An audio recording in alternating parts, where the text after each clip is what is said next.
Assalamualaikum, Prof. Waalaikumsalam. Can you hear me? Yes, it's Prof. Clear. Okay. Can we start? Let me check the participants.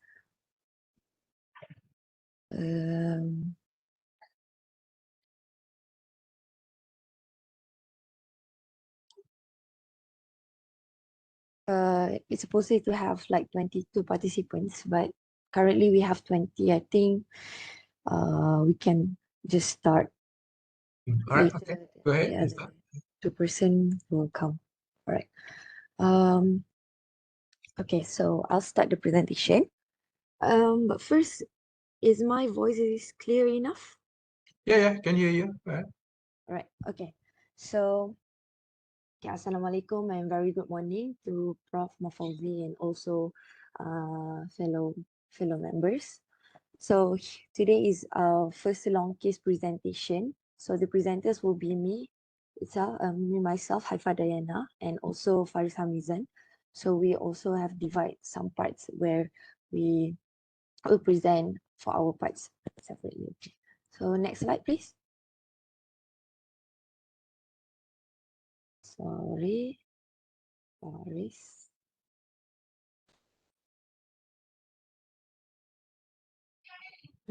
Faris ada problem dengan slide ke? Or should I? Sorry. It's okay. If I have any problem, I can share. So it's like, all right. All right, so we start with the history taking and also start with patient identification data. So I would like to present my patient, Siti Nur Dayana, a 23 years old female saleswoman, female Malay saleswoman. She was admitted on 6 June 2023 and was clocked on the next day, which is 7 June 2023. So the chief complaint is my patient was presented to the emergency department of HUSM with complaint of worsening shortness of breath since 2 days prior to admission. So next slide. Sorry, Haifa lah please inside. Sorry. Okay. Mungkin like Okay, sekejap, I present.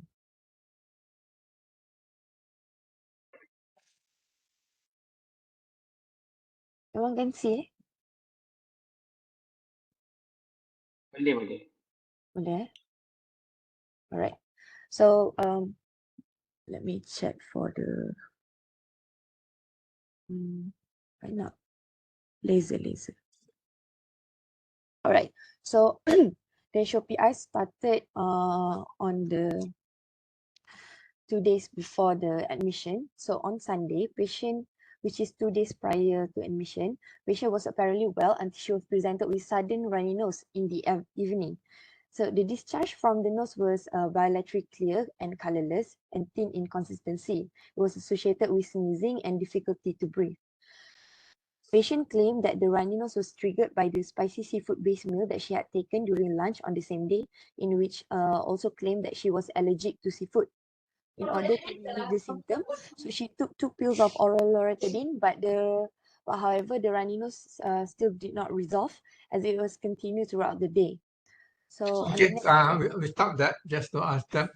Was the runny nose present throughout since the evening, or was it continuous, or does it come off and on? It was continuous. She said continuous. that Okay, so she was having runny nose continuously from the evening. Okay, right. But it got worse if she will be aggravated by spicy food, is it? Yes. But she had runny nose in the evening. Right? How come the spicy food was at lunch? Or was the runny nose present even before that? Okay, we need, like I said, the word history comes from the word history. Okay, so we need to start the story. Okay, so if the story were to start with the runny nose, and the runny nose actually started in the evening of the Sunday for 6, how come she developed this triggered by seafood meals, which was before the start of the running nose? Ah, so I think I it's think supposed. as any story, there must be it does have to make sense, So here I think so how come the running nose starts in evening, and suddenly you said that this running nose triggered by the meal that she had in lunch, which was before the running nose. So what happened was that during that, so I think this is where you need to clarify from patients, right? So remember story, you need to tell a story in the proper sequence. Okay, this is what we call narrative. Narrative means starting from that and it builds up to the. I think the story is that something that happened to her. Okay, all the stories. I think the symptoms and all that leads to her presentation to the emergency department. Okay, because the end of the story is the emergency department. The start of the story is how did it started, when did it started, okay, and so on. Okay, all right. So I think there's I would say some difficulty in putting these two together. Yeah, So when did actually the running nose start? Was it started before the lunch on Sunday or in the evening of Sunday? Okay, going back Sunday. According to patient, she was actually had the runny nose in the evening, but she said that she might think the runny nose comes because she was allergic to seafood. And during the lunch, she took she ate seafood. Is it like instant noodle, like spicy instant noodle, and also seafood based meal? So she thought that those meal had triggered the runny nose Okay, presentation so in the which means evening. that after she took this lunch, which Yeah. was some noodles with the Mm-mm. seafood, okay, kuah, and then she was okay. Was that Yeah. she was okay, and then in the evening she started to develop this runny nose. Yeah. That's what Okay. she said. All right. So, all right. What is the severity, the consistency of that runny nose? Was the since the start of the runny nose, was it present throughout the evening? It was present throughout the evening, up until the next day, and also. So if all right. So when did she start take? She said she took loratadine. Right. When did she took the first tablet of loratadine? That one, I'm sorry, I didn't ask specifically. She just said that she took the pills, but I didn't ask. All right. Okay, I think again, when you take history, I think it's a story. Yeah. So the first thing is that she says that she had runny nose. The first thing is at what time did it start? Okay, hopefully she can remember the time. Okay. If she doesn't remember the time, you can ask her in terms of the approximate time. Evening means usually is it before Maghrib, after Maghrib, before Isha, after Isha, or before they go to bed. Okay. So that will give her some in terms of some sense of the timing that we want. Okay. So once you said that, okay, and then she said she took 2 pills of loratadine. Okay. So you asked her, when did you take that loratadine? Okay. Was it? So hopefully she can remember 8 p.m., 9 p.m. Okay. And she took 2 pills. Did she take 2 at a time, or she took 1 and then afterward she again took another one? It's very important because usually loratadine people don't take 2 tablets; they take just 1 tablet. Right? So again, you need to take one. They took the timing of taking the first tablet of loratadine, and later on, okay, how many hours after that she took another tablet of loratadine. Okay, all right. So she was okay, and she was sneezing, and that sneezing, was it present all the time? Okay. Or how often was the sneezing? Was she sneezing every hour, or she was continuously sneezing? And difficulty breathing, whether instance of dyspnea, whether it was present all the time, or whether it was present only certain occasions, such as when she sneezes, and how long does the episode last? Okay? So we need to get that. Okay? Of course, she went to bed. Okay, So ask her, okay, when you went to bed at night, yeah, how was it? Was it okay? Were you able to sleep well? Or well, you can't sleep for whatever reason. So that Right. is we need to know the story on the Sunday, right? And then when she woke up in the morning, okay, what happened when she woke in the morning? Okay, all right. So when she said the next morning, she shortness of breath and painful rashes. Okay, when did it start? Okay.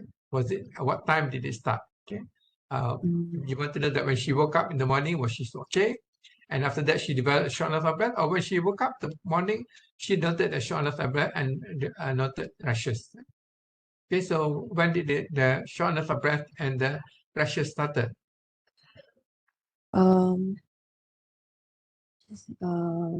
if as far as I can remember from the history taking, she was said that for in the early morning, it was around like 6 p.m. or 7 p.m. before she went to the work. She had a sort of episode of difficulty of breathing. But for the rashes, I didn't ask specifically whether it comes before the shortness of breath or it came after that. So she just mentioned that she wake up and had these rashes all over his face, and also the runny nose still persists up until the morning, which is not resolved even though she took the loratadine the night before. Okay, and then all right. So what's the rashes persistent? Rash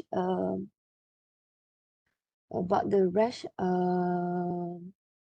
I didn't, because on the day of clicking when we clock her, she's still on her face, there's the presentation of the rashes is still there, so I'm just guessing it was persist, but my mistake, I didn't ask directly whether the rash come or go, which is on and off or not.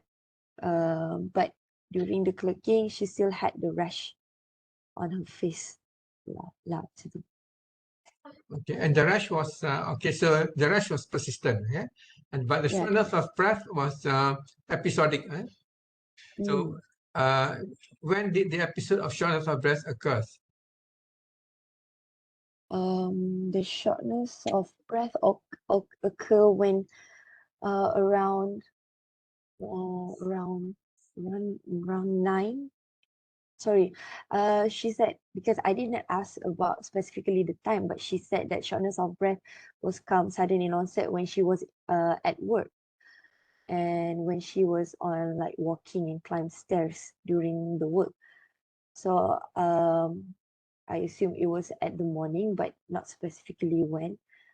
And it was on set and constant throughout the day up until 7 p.m. She was concerned about her condition, so she went to the ED to seek for further management.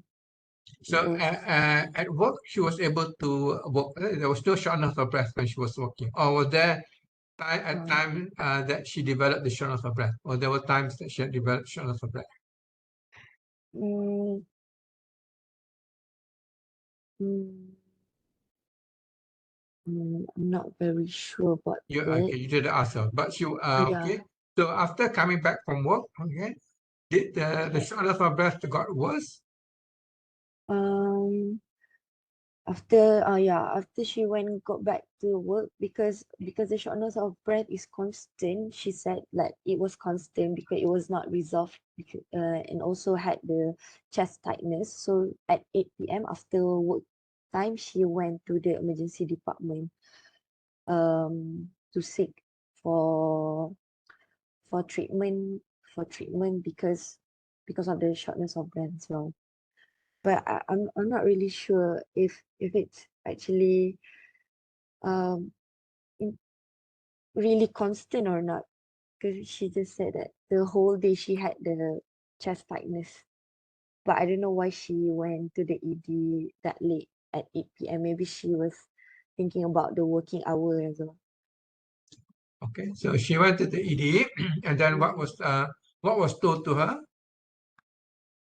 what was told to her. So she was treated as asthma attack and was given nebulizer 2 times, oral antibiotics and also oral prednisolone and oral loratadine because of her underlying allergic rhinitis. And after that, the symptoms improved significantly and she was permitted to go home that night. So she was not admitted. When she was told, okay, the asthma, she did have asthma before?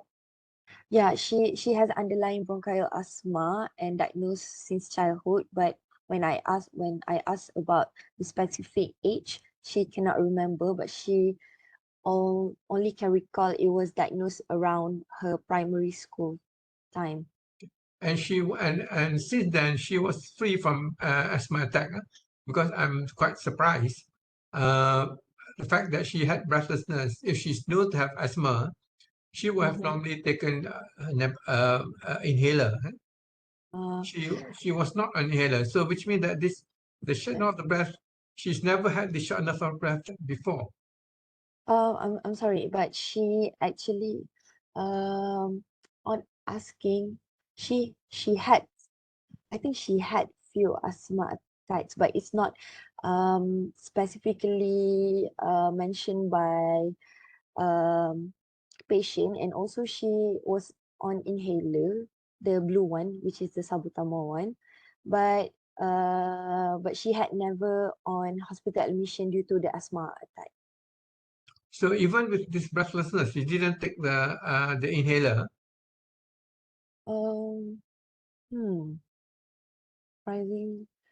Yeah, because I think so. She didn't take because during the history she didn't mention that she had she take the inhaler or not, but she told us that she had the she like dia ada inhaler tu, but dia tak mention yang dia ambil that one. Okay. I think in sense that we go that you probably need to ask her if she raised that whether she had this taken the inhaler because she's breathless, right? And if she didn't take the inhaler, why did she take the inhaler? And then if she said she be known to have asthma before, we need to go back and in terms of asking how often does she need to take the inhaler for? Obviously, she may not be taking the inhaler all the time, okay? But she may be having episodes of breathlessness where she needs to take the inhaler. Okay? So again, it's very important, man, because we need to now go into the deeper history, right? All right. Okay, so she was given this. She was treated as an acute asthma attack, right? Then she was given all this medication. She improved, and then she was sent home, right? Okay, what happened after that? That on the next day, which is the day of admission in the early morning, after waking up from sleep around 6 a.m., patient suddenly developed this productive cough with thick greenish sputum associated with fever. It was on off throughout the day and was associated with chest pain, which is tightness in nature every time patient coughed. The pain during cough was sharp in nature and was localized in the front of the chest, but with no radiation to any other region. It only occurred after the patient coughed and lasted for only a few seconds. Patient also claimed that cough was triggered by the cold temperature from the air conditioner. Patient also developed fever, but however, there was no documented temperature. It was sudden in onset, continuous till the day of admission. It was not associated with chills and rigors, and previous symptoms of shortness of breath had also worsening, and patient still had the unresolved runny nose and rashes on her cheeks. Otherwise, Right. Was she able to go to work on this day? on this day, alamak, I cannot remember if she go to the work or not. Sorry, I'm not sure. You I didn't can't ask her remember. whether she was Yeah, I able to didn't go to ask. work, and then we need to know whether she went to work and how did she work that day. Yeah. And then in terms of fever, when did the fever actually started? Was it before the cough or after the cough? Um, after the cough, after the After cough, the cough. because yeah, I remember she said that she had this feverish these feverish symptoms around 7 p.m. Okay, and then she started evening. coughing at 6. Huh? Yeah. And what about the chest pain? What time did the chest pain started? The chest. Was it at 6 a.m. or much later when after she developed the fever? All right. That one I didn't ask specifically. Okay, I think that we need to ask. Okay, Yes. for any symptoms that the patient said, you need to know go through. Okay, the timing, onset, and all that. All right. Things. All right. Okay, and then we know that she went to work, and then what happened? When did she decided to go to the hospital? She was decided to emergency department at 8 p.m. So I So, guess. so at 8 p.m. that evening, the same time. Okay, Uh-huh. presumably there must be she was working on that day, because at 8 p.m. must be after work. That she Yeah. decided to go to the emergency department again, Yeah. and this time because there was she was hospitalized. Yeah.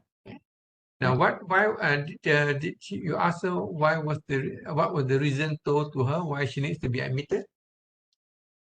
The reason why she need to be admitted is not asked, but I just asked why she decided to go to the hospital. Is it because of this unresolved shortness of breath with associated symptoms lah? For reason why is she admitted, I was not I was not asking about that. All right. So usually after the history of presenting complaint, we normally go to the review of systems. The reason why we go to review of system is to make sure that we have not missed any symptoms that the patient could have. So we go to the review of systems. Review Because system. that basically is this I said the story. Okay, you need to start. It's telling person have to tell the story right from very beginning, and the end of the story is when the person comes to the hospital. Okay, so because we need to know from that story what is the likely diagnosis. All right. But we Okay, so this is going to go back to the review of system. review of system. But we also yeah, here. Systemic review. For the systemic review, for the cardiovascular system, she had presentation of chest pain. Otherwise, other symptoms of presentation are unremarkable. You have not described the chest pain. Okay, how is the chest? What the nature of the chest pain? Okay, in terms of the characteristics of the chest pain.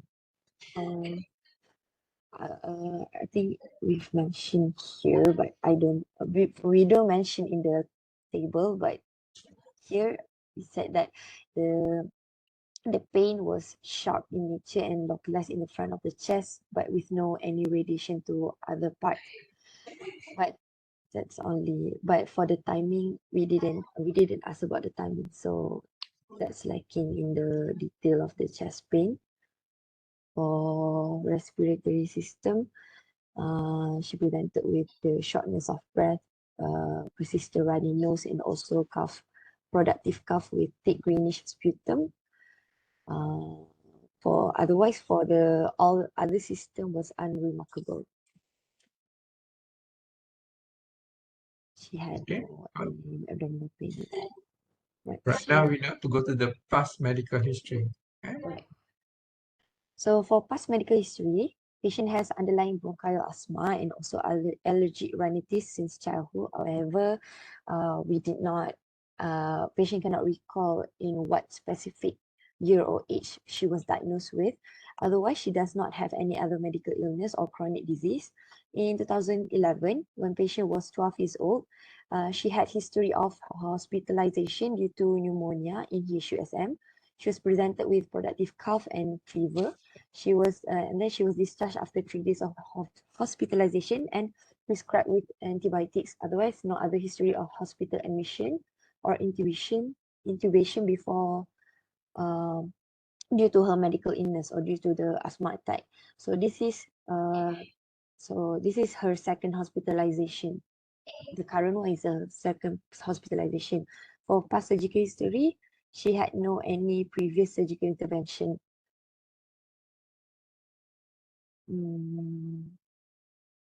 Right. So should I continue for obstetric and gynae? Yeah, okay, go ahead. All right.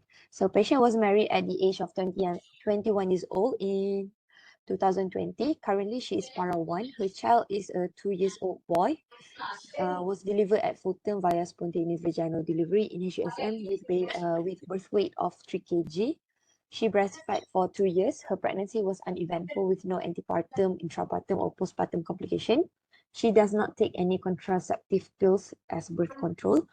For past gynae history, my patient attained menarche at the age of 11, has regular menstrual, which was regular menstrual cycle, which was 28 to 30 days with 5 to 7 days flow.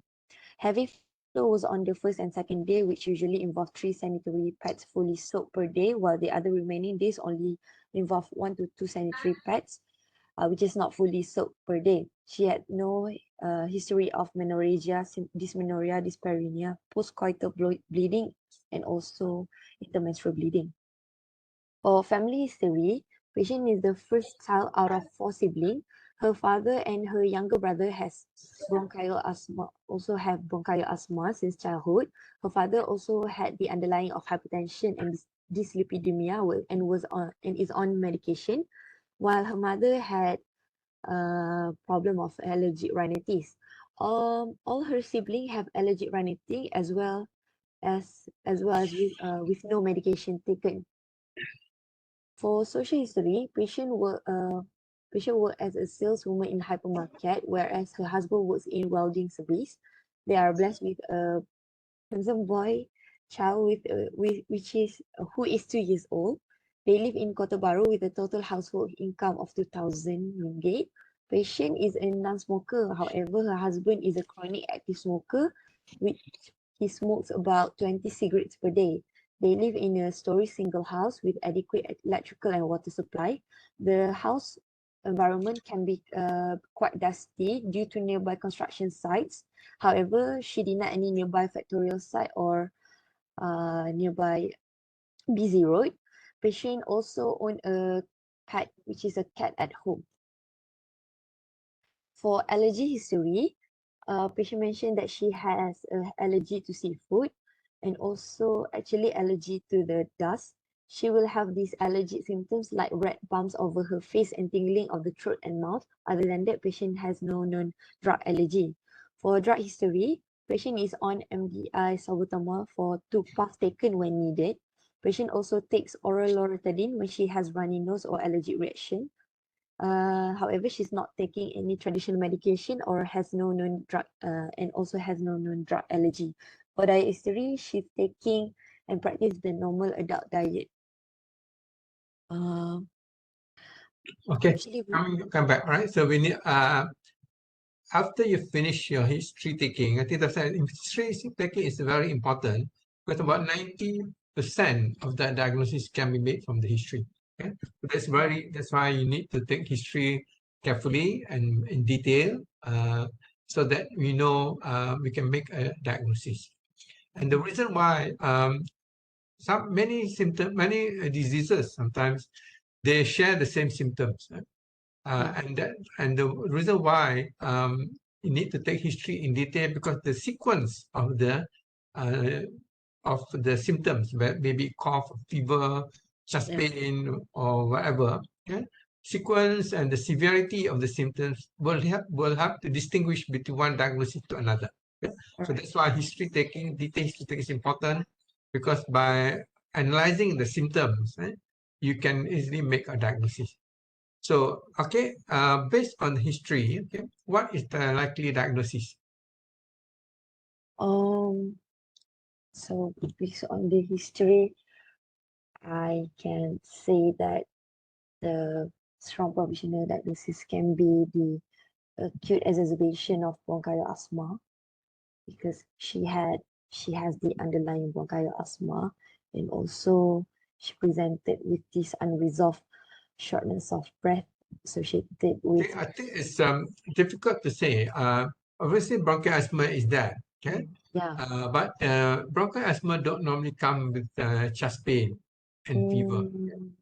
if someone has chest pain and fever, and cough with the greenish sputum, it's more than bronchial asthma. And the fact that she was hospitalized, whereas the 24 hours earlier, she was just given outpatient treatment. Okay? And about this time she was hospital suggests that this is more than bronchial asthma. Okay? So I think it's important to make that nice, because if you think it's bronchial asthma, you just treat bronchial asthma and may actually inconveniently forget the fact that she had other symptoms which may not be due to bronchial asthma. May be a complication of bronchial asthma, yes. It's another illness altogether, but it's not just a bronchial asthma. Okay? So what would be your likely diagnosis in that? So since she presented, because not only the asthma attack, but also associated with productive cough and fever, just like what Prof said. So I think the likely diagnosis could be the pneumonia, like pneumonia infection, the lung infection.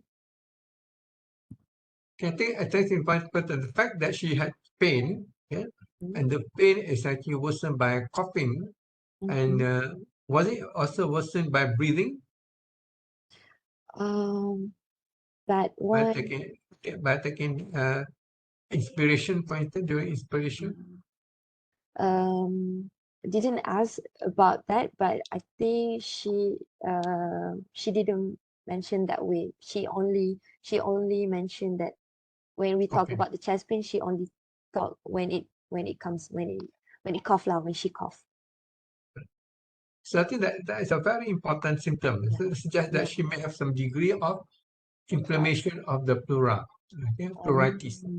That normally cause pain. And so the fact that she had suggests that she has some degree of pleuritis or pleurisy. And pleurisy can only occur if someone has got some form of pneumonia. And the fact that she had cough with a greenish sputum suggests that she does also have pneumonia. So here we suggest that the symptoms and the sequence of the symptoms suggest that this person actually had pneumonia. Plus the fact that because mean that she also had the pneumonia now also extends to the pleura, that's why she now developed chest pain. So so I would say that this person probably had some pneumonia. One of the most there will be a community acquired pneumonia. That which is a generic term, which sometimes just as that this pneumonia because they get some the bacteria or organism from the community, as opposed to hospital acquired pneumonia. But here most likely to be a form of some bronchopneumonia with a bit of say pneumonitis. Some of the lung parenchyma will be involved, because the fact that she had pleurisy suggests that the pleura is also involved. So it's not the bronchopneumonia. So there's some degree of pleuritis, plus also involving the pleura. So definitely now it looks like from the symptom that she had some degree of pneumonia, bronchopneumonia with involvement of the lung parenchyma and the pleura. So that will probably be the most likely diagnosis. Then what are the other differential diagnoses? For differential diagnosis, could we go to the, because I have I think the reason why you need to come up with the diagnosis before you examine is sometimes if you have the diagnosis in mind or differential diagnosis in mind, you know sort of what are the symptoms that the patient may have, and you look up for the symptoms, for the signs, because sometimes if you examine the patient without thinking of a diagnosis or possible diagnosis, you may miss the signs because you didn't think of the signs. And I've seen many people miss signs, and the signs may be very obvious, but they miss the signs because they didn't think of the signs. And they didn't think of the signs because they didn't think of the diagnosis beforehand. So remember, physical examination only contributes to 5% as far as diagnosis is making. So 90% from history, 5% from physical examination, and that makes up 95%. So which means that at the end of your history and physical examination, but 95% of the diagnosis has been made. Okay? It's only the 5% investigation where you need the investigation, such as blood tests, X-rays, imaging procedures to make the diagnosis. So in a sense, in 95% of the time, these investigations only confirm what you have thought of from the history and physical examination. And the bulk is actually from history. 90% of the diagnosis is made from history. Okay, 5% from physical examination. Okay? And the other 5% from investigation. Okay? So that's the reason why after you take the history, you need to come up with a differential diagnosis, possible diagnosis and differential diagnosis, because you will now think of what are the signs that are associated with this diagnosis and differential diagnosis, so that when you examine this patient, you look for the signs. If you look for the signs, you will not miss the signs. Even the signs may be very small, very minor, but you will able to detect the signs because you thought of it. And if you don't think of the signs may be very obvious. You miss the signs because people didn't think of it. Okay. So what are the possible diagnoses apart from thinking that this could be some form of pneumonia, okay, which involve not only the bronchus, okay, but the parenchymal tissue, lung parenchyma, and also the pleura. Any other possible diagnoses? Other possible diagnosis that I can think is URTI, upper respiratory tract infection. Okay. But for the relevant negative, she had no enlarged tonsils, also throat. Other diagnoses can be met. Tuberculosis. I mean that is are the possible causes, okay, of the pneumonia, okay. But again, tuberculosis will be unlikely. Fact that because she's in acute episode, no history of that. Think what are the other possible signs, other possible diagnoses? The possible diagnosis. I'm actually put acute coronary syndrome as diagnosis because of the presentation of the chest pain. I wouldn't think so because she's young, okay, and no history. I wouldn't put acute coronary syndrome as the differential diagnosis. I think it's weak to put. Any other possible diagnosis? Possible differential diagnosis? I only think the three just pneumonia, URTI, tuberculosis. Yeah, that's possibility because of the restlessness is possibly some form of heart failure, congestive cardiac failure. Heart failure. So not ACS but congestive heart failure, right? Congestive heart failure. So that's a possibility. Okay, it can occur in a young person like that, maybe due to some valve, so-called heart valve, okay, valvular heart lesion. Okay? So that's a possibility. So, but as well, based on the history, it's more likely to be some form of infection, chest infection, pneumonia, either bronchopneumonia with involvement of the lung parenchyma and also the pleura. Okay, so some lobar involvement. Okay? On top of which is a well-known complication of bronchial asthma. Okay?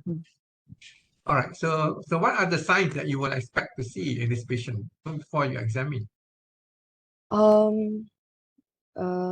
would expect to hurt during auscultation. I would expect to hurt any bronchi hurt, and also some degree of crepitation, maybe because of the productive cough, might due to the infection and pneumonia. So on auscultation, there might be a finding of the cause crepitation, and also since she had the underlying bronchial asthma due to the narrowing of the airways, I would expect the prolonged expiratory phase on auscultation. However, for palpation, but there's no any I think there's no any remarkable findings on palpation and percussion. If she had sort degree of pleuritis. Maybe there is any tenderness at the chest area, and also during percussion might have dullness, and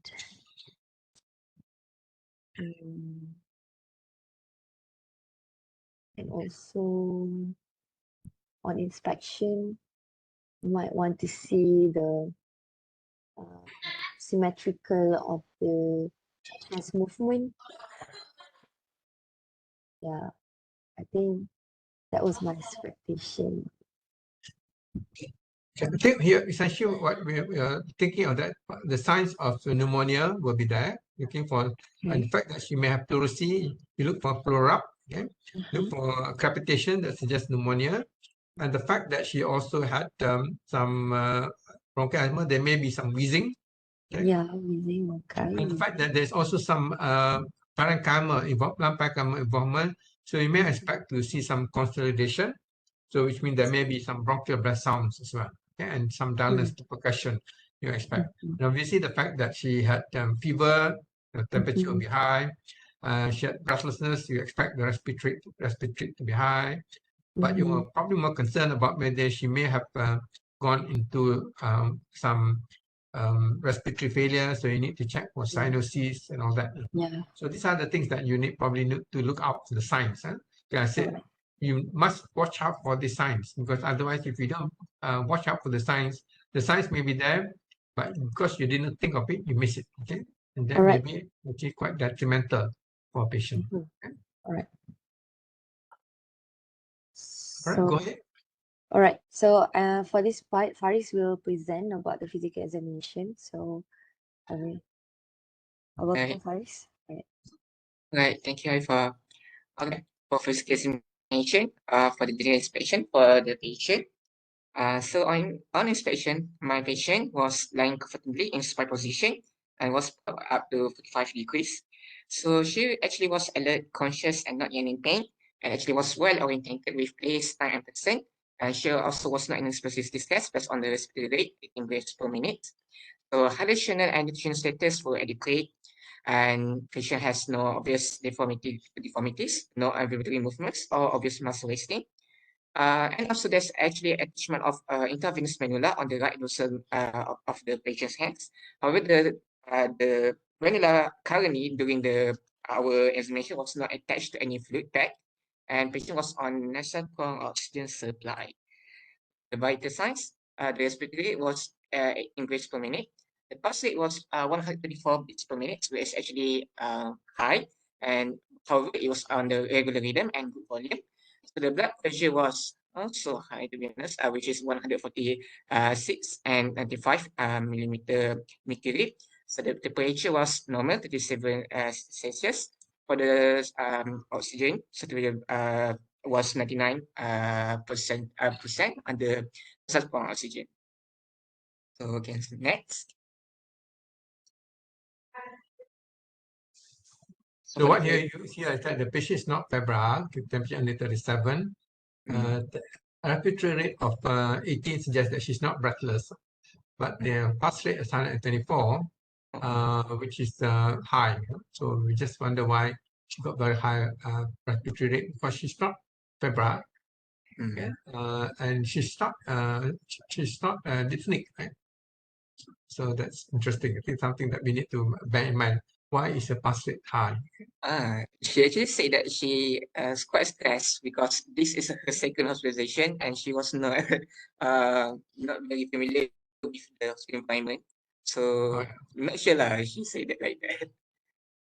And also she said that she since the admission, because she admitted to the ward at 3 a.m., so she kind of have the sleep deprivation. So since until that morning she had some sleep problem lah. Until the morning of the clerking, she was good, but still the BP is high, and she tried to sleep and rest. Okay. All right. Next. Go ahead. So for the facial examination, hands and arms, palms will pin more and more, normal, no palmar erythema, no dilation, also not a clubbing, no hemorrhage, no thinner hyperthalamic severity. So the calculated time was less than 2 seconds, no fibrous cyanosis, no tremor of 1 tremor. On the face, no, the sclera is normal, no discoloration. The conjunctiva was thin, not pale. Oral hygiene was good. The tongue was not coated. Tonsils were not enlarged. So no, no central cyanosis, glossitis, glossomatitis, or oral cast. And also the face, also there's the ear and also the nose has no asthma discharge. The neck, no enlargement at the neck, and the ducture was centrally located.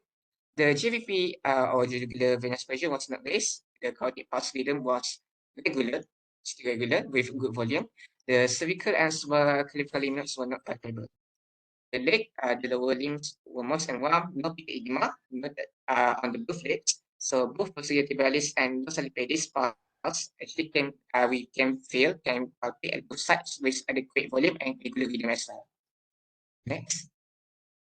Okay, so for the specific examination, which is a respiratory examination, so for the inspection, the chest of the patient moving symmetrically with its expiration.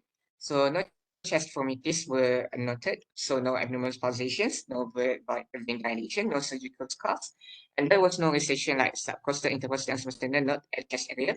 So the palpation and percussion, so chest expand equally on both sides. So the patient has normal vocal parameters, and anteriorly and posteriorly on both chests, the percussion are resonant equally. There was a cardiac and liver donors, which is actually normal.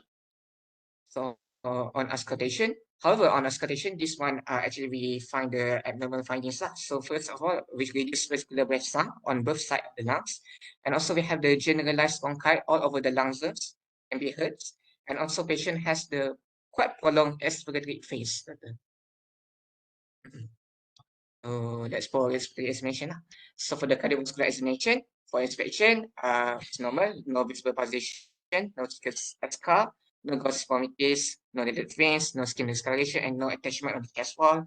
The palpation also good. The SB was not decreased. Located at the fifth left intercostal space at left mid-clavicular line. So there was no trills, no paroxysmal heave. On auscultation, we can normally hear the first and second heard sounds, with no any additional sounds, no murmurs, and no presence of sacral of the edema. Next.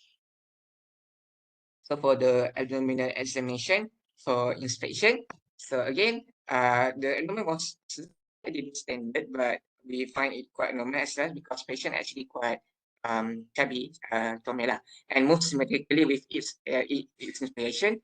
The umbilicus was centrally located and inverted. So there was no surgical scars, discoloration, or the veins. So no visible pulsation or visible peristalsis were noted, and cough impulse was negative. So on the palpation and auscultation, the abdomen was soft and non-tender on all regions, no guiding, no rigidity. While on deep palpation, no masses were noted, and also the liver and spleen was not palpable, kidneys were not palpable. So the liver span on the percussion, we can consider estimate around 10 cm, which actually is still within the normal range. So renal punch was negative on both sides. This one Haifa did. Shifting downers was negative. So on percussion auscultation, on the pelvic space was panic, which indicates that the sounds was negative. Normal birth sounds were heard and no renal birth or outtake births were heard. So that's for your information. So okay, so in summary, actually only one only explanation that actually revealed the remarkable findings is actually the reduced breath sound, the bronchi, and also the while for the cardio and abdominal results were unremarkable only on the explanation. So this actually our professional diagnosis, which actually the moderate acute exacerbation of asthma, because actually patient has underlying bronchial asthma. So this our As mentioned that this is more than acute exacerbation bronchial asthma. Yeah, there is obviously she has that, right? But I think the fact that she also had fever, chest pain, and greenish sputum suggests that this and also an underlying infection on top of that. Okay, some form of pneumonia. Yeah? So this is more important because if you just say acute exacerbation bronchial asthma, you're just going to treat them with bronchodilators. You forget about the fact that she may have infection. You don't want to send for sputum culture, right? You will not, not think of putting the patient on antibiotics. This is Yeah. more than acute exacerbation. And we know that from the history. Yeah? For the first presentation, A&E, yes, I can say that she may be an acute exacerbation bronchial because she didn't have any fever. The cough was non-productive. Didn't have any cough that. So this is just the bronchial tree decided to go into some of constriction. Okay, that's why she developed bronchial asthma, acute exacerbation bronchial asthma. So I think this is why taking history is important. Otherwise, you just label this as more acute exacerbation bronchial asthma, treat her with bronchodilators, maybe with steroid, and that's it. Okay, and forget that she may have an underlying infection, which we know from the history. Right. Okay, So so and I'm anyway, I said in a way the history, the physical examination actually supports what we have already noted in the history. yes. Okay, so what are the differential diagnosis? Yeah, Basically, we have more or less excluded the other differential diagnosis. Nothing to suggest I mentioned congestive cardiac failure. Okay. So this firstly our differential diagnosis. First, of course, because the infection, the fever, and also the particular cough. So we suspect the pneumonia. And also because also the findings on SPI examination, we heard the bronchi. However, the liver negative, we might say because no history of sleep contact before, patient, let's say, meet with any siblings, has no other clinical presentations of fever as well. And also patient has no cracks. And actually patient, the respiratory was normal. So we conclude there's no rapid bleeding. So for the URTI, upper respiratory infection, so liver positive, also the same with this patient. However, the negative, because there are no itchy watery eyes, no acute discharge from the ears, no enlarged tonsils, and also again no history of sleep contact. So this one, our new, we actually bronchitis actually. It can be included or not because we suspect also bronchitis because liver positive. Again, the same clinical presentation with the respiratory examination findings. We find them quite abnormal. The liver negative, again, no rapid bleeding and no cracks and no history of sleep contact. So we suspect also bronchitis. So next, okay, so she put congestive cardiac failure, but alright. So this all for TB, liver positive, liver cough, shortness of breath, liver negative, of course, no hemodialysis, no night sweat, no sleep contact with any TB patient, no sternidal on percussion, and also our SAS because chest pain, right? So we suspect for any cardiac any disease lah. So patient was hypertensive, tachycardia, and pain exacerbated on excitation. So the liver negative, chest pain, have no radiation to other regions, no population pain, no edema, and no family history of the disease. That's all. So that's our differential diagnosis. Maybe we should put congestive cardiac failure. Okay, right. So as I mentioned here, there's some element of infection as well. So it's either bronchitis or plus also pneumonia as well on top of that. So involvement of pleura. Yes, bronchitis normally is inflammation of the bronchiole. Okay? So they tend to, whereas pneumonia also involve the parenchyma. So she has a mix. From the history, he has a mixture of both bronchitis and pneumonia. Sometimes people call it bronchopneumonia. Okay? Right. All right. All right. So what investigations? So for the investigation plan, she was planned for several investigation tests and laboratory tests include for blood count, for chest radiograph, ECG, and also ECG, blood sputum culture and sensitivity, liver function test, renal function test, and also arterial blood gas. So full blood count, because we want to assess and know the degree of infection, if it remarkable, and also any level of anemia by observing the total white blood count and also RBC count. And also we want to specifically assess the increment of the specific total white cell count, whether the neutrophils or the lymphocyte, which is the commonly, which one is increased, to detect whether this one is more likely as a viral or bacterial infection. So the result here says that The total white blood count indeed increased, had higher than normal range.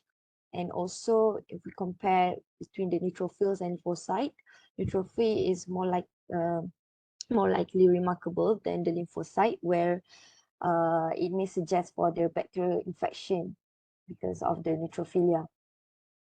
Okay. So However, again, for the so I think that again confirms what we have taught from Yeah. history, that this is some infection, lung infection.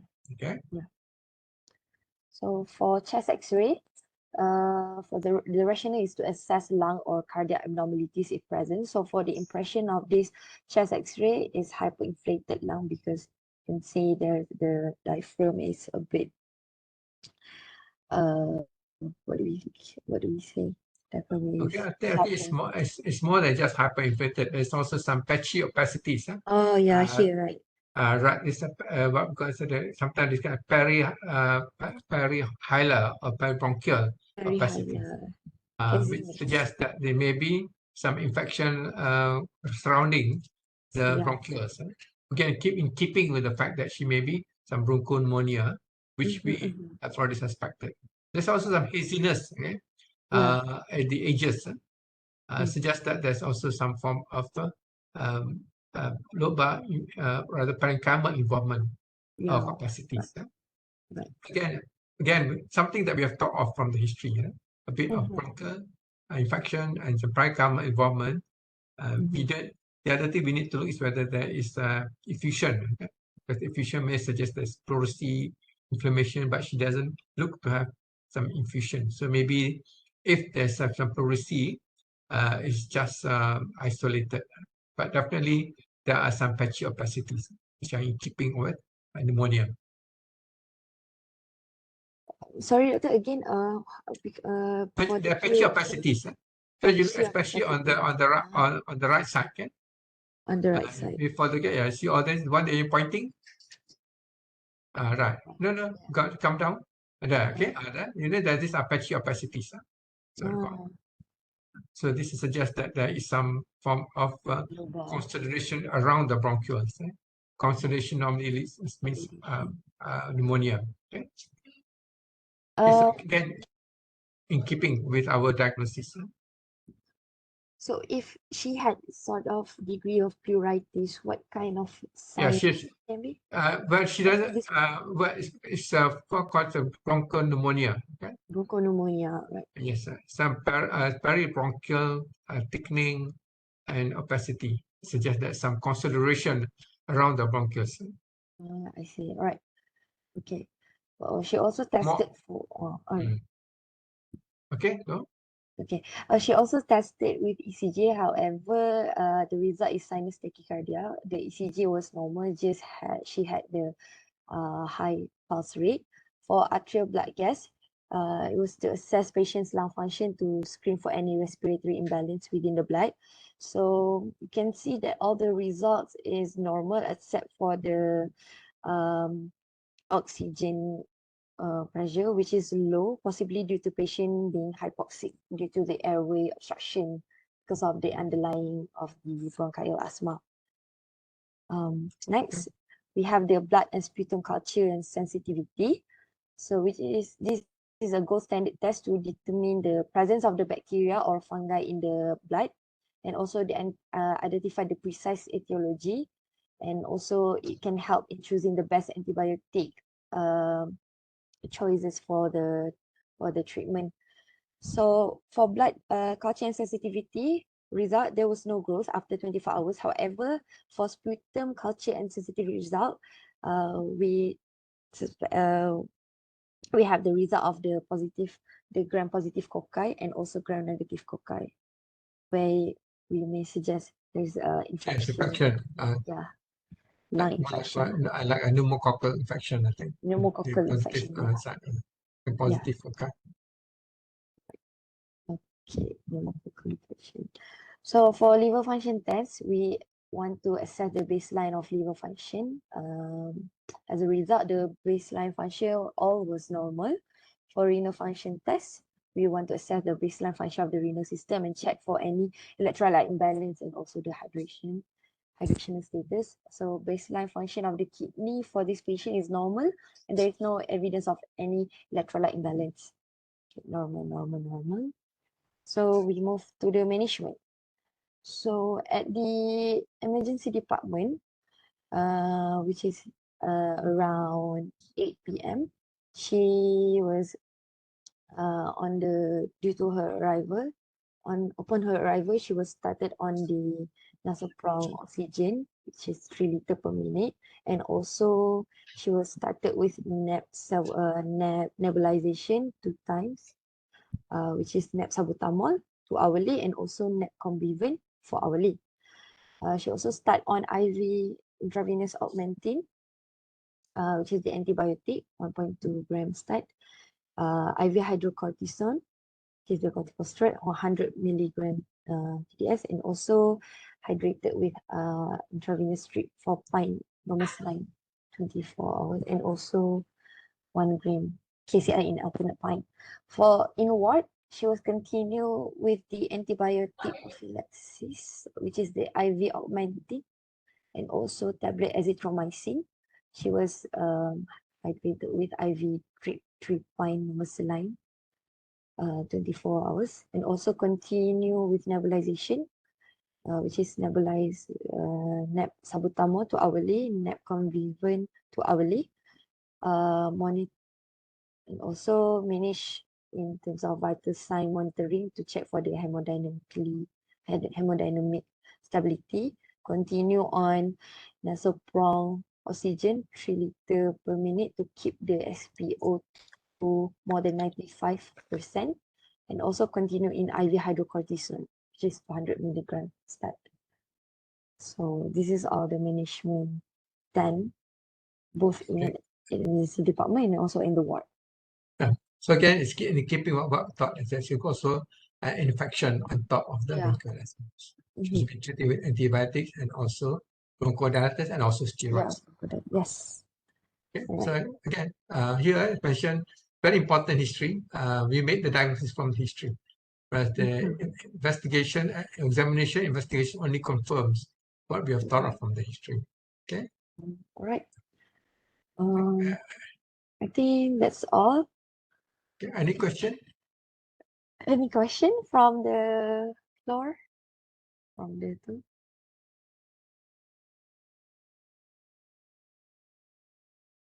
Going once, going twice. All right. Okay. If there are no question, I think we finished the class for today. Right? All right. Okay. Okay. Right. All right. Bye. Bye. Right. Thank you so much, Doctor.